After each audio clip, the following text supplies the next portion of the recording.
Hello' guys, কি খবৰ আপোনালোকৰ? আজি আহিলোঁ মাৰ লগত বজাৰ কৰিব আৰু এয়া হৈছে মোৰ মা বজাৰ কৰা ব্যস্ত হৈ আছে আৰু কাপোৰ দোকানত মহিলাসকলৰ অলপ সময় হয়ে যিহেতু আৰু কোনযোৰ কাপোৰ লওঁ লাগি থাকে আৰু মা সেইফালে বজাৰ কৰাত ব্যস্ত হৈ আছে, মই আৰু এইফালে মিনি ব্লগ এটা বনোৱাত ব্যস্ত হৈ আছোঁ।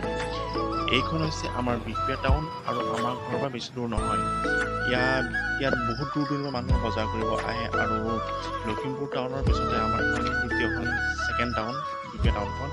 আৰু এয়া হৈছে আমাৰ বিহপুৰীয়া টাউনৰ মাজত থকা শিৱ মন্দিৰটো এইটো আৰু বিহপুৰীয়াৰ মাজতে আছে আৰু এইটো পুলিচ থানাৰ সন্মুখতে আছে বিহপুৰীয়া। আৰু মই আপোনালোকক দেখুৱাই আছোঁ বৈদ্যুতিকৰ পৰা আৰু দুইফালেদি গ'লেই আপোনালোকে এইটো মন্দিৰ দেখিবলৈ পাব। বিহপুৰীয়া টাউনৰ মানে থানাখনৰ সন্মুখতে আছে।